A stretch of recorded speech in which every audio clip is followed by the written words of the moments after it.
저도 좀 관세로 인해서 분노가 좀 생겼었는데 미국에서 때리면 중국이 바로 안 때려요. 아, 때렸네를 표현하면 안 되나? 사회적인 분노, 악용하고 있는 게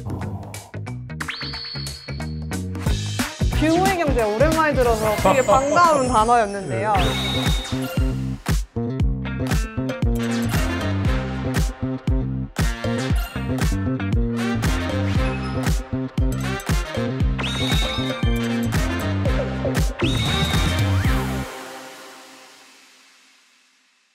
무역이라는 게 우리말로 하면 장사인데요. 동네 시장에서도 이루어지기도 하고 국가들끼리도 이루어지는 건데 뭐 쉽게 이야기해서 다른 나라에 살고 있는 사람들 사이에서 일어나는 모든 장사, 거래 행위를 우리가 무역이라고 부를 수 있겠죠. 그럼 우리나라에서 필요한 걸 다 구할 수 있는데 왜 굳이 고생스럽게 외국 사람들하고 장사를 하는가? 국내 우리나라 사람들끼리 하는 장사에 비해서 훨씬 많은 이익을 우리가 기대할 수 있기 때문에 우리나라에서 생산되지 않는 자원이나 제품들도 있겠고 상대적으로 더 잘 만드는 나라들도 있고 서로 국가 간에 가지고 있는 이 차이를 이용해서 국제 가격에서 교역을 하면 두 나라가 다 이익을 누릴 수 있고 그 이익의 규모라는 게 국내에서 하는 거래 장사에 비해서 훨씬 큰 이익을 우리가 누릴 수 있기 때문에 인류 역사가 시작하면서부터 무역은 시작됐다고 볼 수 있겠죠.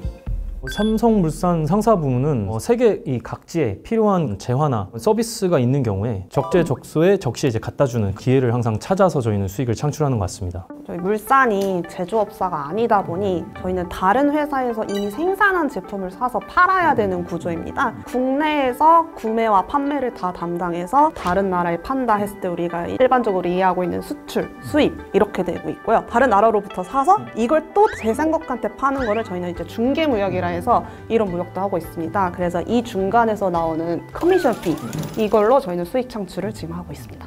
저희가 기존에 이제 잘하고 있는 이런 트레이딩 이외에도 최근에 신사업 분야에서도 굉장히 많이 일을 하고 있습니다. 그래서 수소 에너지 분야라든지 전기차 충전기 분야 비즈니스를 추가로 하고 있는 게 있고요.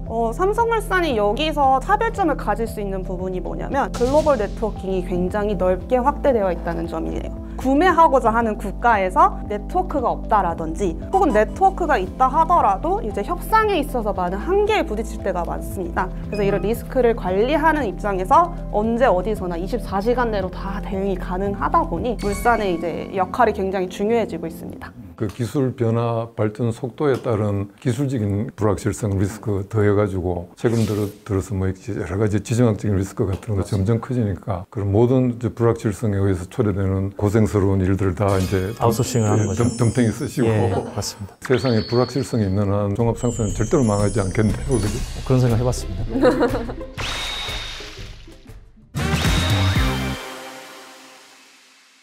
최근에 우리가 관찰할 수 있는 것은 기술 변화의 속도가 심지어 그 과학자들조차도 예측이 불가능할 정도로 빨라지고 있고 원 센텐스로 어떻게 변해왔다라고 말하기 힘들 것 같은데 산업 간 무역이라 그러죠. 뭐 그게 전통적인 무역의 주된 형태이다가 21세기 들어오면서 오히려 무역이 기술력과 산업 형태까지 바꾸는 그런 일종의 트렌드를 보이면서 산업 간 무역이 새로운 불확실성 어떤 형태로든 그 형태는 바뀔 수 있다.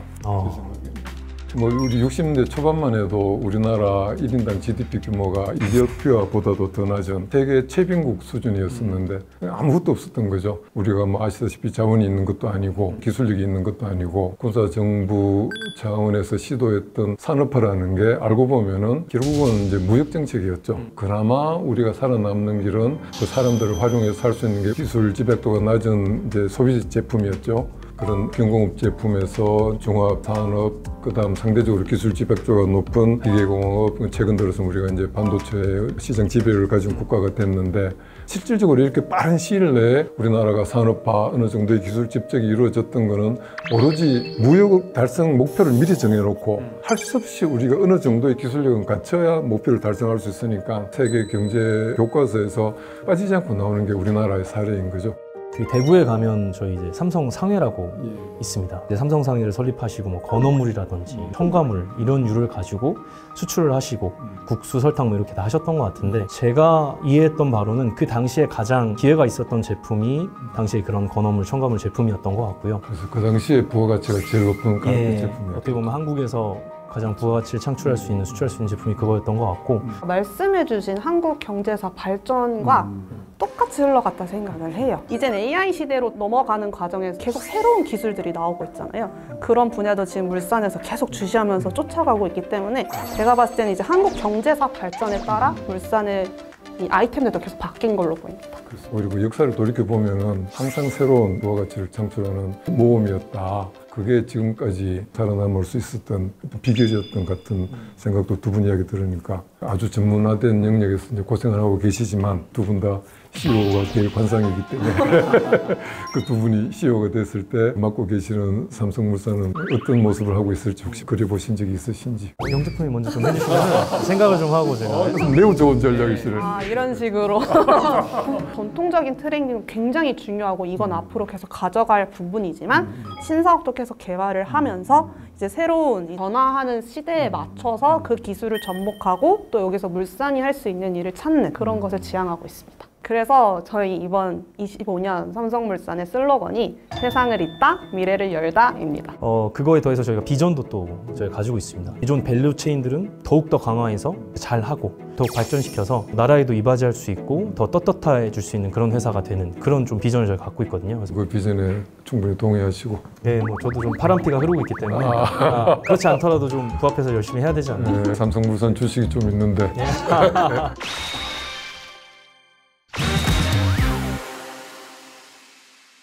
교수님, 아무래도 저희가 무역을 하는 사람들이다 보니 가장 예민하게 반응하는 것 중 하나가 관세입니다. 그래서 혹시 관세에 대해서 혹시 설명 가능하실까? 답변해 주시면 감사하겠습니다. 모든 형태의 거래가 이루어지면 거래하는 금액의 일정 프로를 우리 국내에서 부가가치세 형태로 내고 있는데 이제 국제거래에서는 항구를 들어오는 물건들에 대해 가지고 일종의 거래세 형태로 부과하는 게 관세네요. 19세기 중반만 해도 정부 수입의 절대 부분을 관세 수입이 차지했거든요. 대부분 산업화된 국가들이 원활한 경제 발전, 또 산업화를 위해서는 최대한 관세를 낮추고 왜? 관세가 낮아져야 자기들이 비교 우위가 있는 산업 성장, 경제 성장도 더 원활해지니까 관세 수입이 차지하는 비중이 5% 미만으로 낮아질 정도로 뭐 이렇게 세제가 바뀌어져 왔었죠. 우리나라가 또 열심히 FTA 협정을 맺었지 않습니까? 대부분 다 FTA를 맺어가지고 무관세 수출 수입을 하던 우리나라 대부분 무역하던 분들이 관세라는 단어를 잊어버리고 있다가 느닷없이 2017년부터 갑자기 그 무관세던 게 미국 같은 경우는 상호관세가 부과된다고 사실은 뭐 두 분이 더 절감하고 계시겠지만 거의 뭐 새로운 세계 아닙니까? 그죠? 그렇게 된 이제 배경을 생각해 본다면은 제가 볼 때는 미국 사회의 어떤 정치 경제학적인 특수성인 것 같은 게요. 자유무역은 필연적으로 비교 우위 부문은 이익을 얻지만 비교 유리 부문에서는 고용돼 있던 노동력이나 생산 요소들은 더 이상 경쟁력을 가질 수 없기 때문에 자유무역의 부작용, 충격을 이제 완충해 줄 수 있는 그런 무역 조정 장치가 당연히 작동을 해야만 지속 가능한 이익과 경제 성장 재투자가 가능한데 특히 미국 사회에서 결정적으로 놓쳤던 게 자유무역을 통해서 발생한 사회적인 분노 뭐 이런 것들을 그대로 정치적으로 이용하고 악용하고 있는 게 현재의 무역 전쟁인 것 같거든요. 결국은 그 관세라는 게 수출하는 회사가 그 나라에 내는 일종의 거래세인 것처럼 보이지만 결국은 그건 소비자가 부담할 수밖에 없는 거거든요. 당장 한국 제품에 대해서 8월 1일부터 모든 제품에 대해서 25% 관세를 매긴다 그러지 않습니까? 가격이 이제 100만 원 수입하던 가격이 있었다면 갑자기 125만 원으로 되는 거니까 물가가 엄청나게 올라갈 수도 그렇죠. 있는. 이제 당연히 상대적으로 소비가 줄 수밖에 없는 거고 그렇게 되면 이제 두 분이 담당하고 계시는 품목들의 그 미국 시장이나 해외 주요 시장에서의 수요량이 줄면은 상사분한테 이제 불려가가지고 꾸지람 들을 것이고 그러니까 두 분 이제 퇴근 시간도 늦어질 것이고 여러 가지 이제 부작용이 나타나겠죠. 저도 좀 관세로 인해서 분노가 좀 생겼었는데 제 분노도 좀 누군가 좀 잠재워줬으면 좋겠다는 생각도 좀.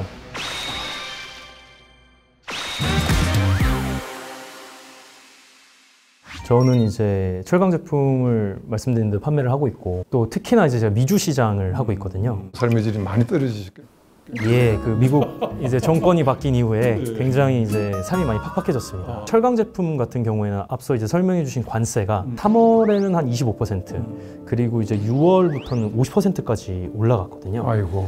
예, 실제로 제가 판매했던 굉장히 많은 수량의 이제 철강 제품들이 이미 이제 배에 실려서 미국에 가고 있는데 관세가 이제 갑자기 발효가 된 상황이 있었습니다. 그런 직접적으로 영향을 많이 느꼈던 경험이 있습니다. 반도체도 아무래도 바로 직격탄을 맞았었잖아요. 그래서 미국에서 중국향 반도체 수출입을 모두 금지한다라는 말이 있어서 이게 굉장히 해석의 문제가 많았었어요. 서로 보복 관세를 계속 때리고 상호 관세를 계속 때리다 보니 그 한창 심할 때는 아침에 출근해서 모니터에다가 이렇게 반으로 나눠서 한쪽은 백악관 홈페이지를 띄워놓고 한쪽은 중국 국무원 홈페이지를 띄워놓은 다음에 변한 거 있는지 매칭시켜보고 시차가 있다 보니까 미국에서 때리면 중국이 바로 안 때려요. 아, 때렸네를 표현하면 안 돼요. 때린 게 맞죠?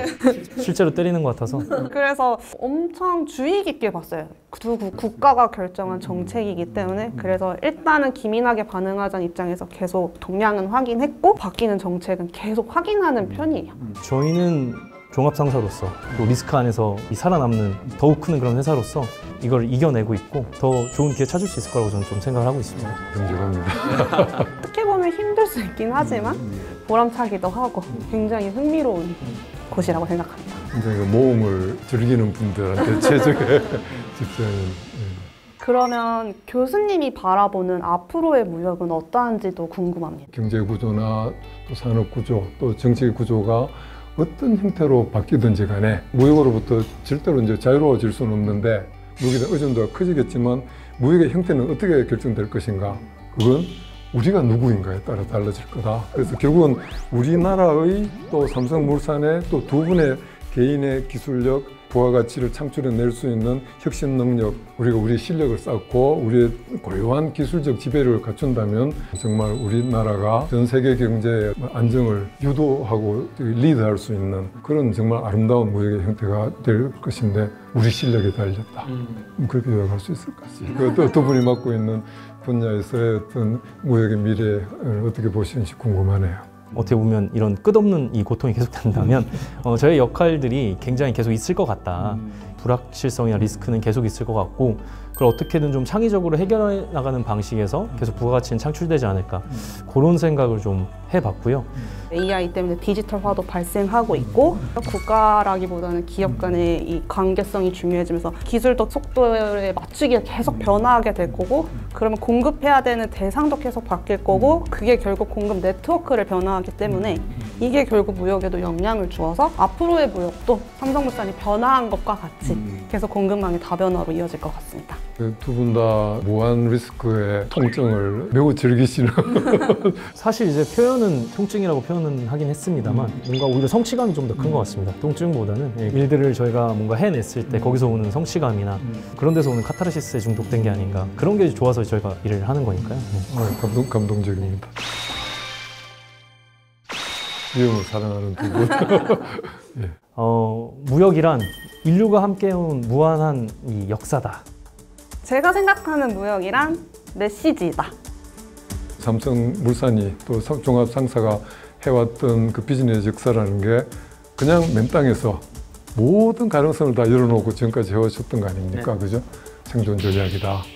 네, 생존해야만 되는 거니까. 뭐 두 분 보니까 든든합니다. 감사합니다. 감사합니다.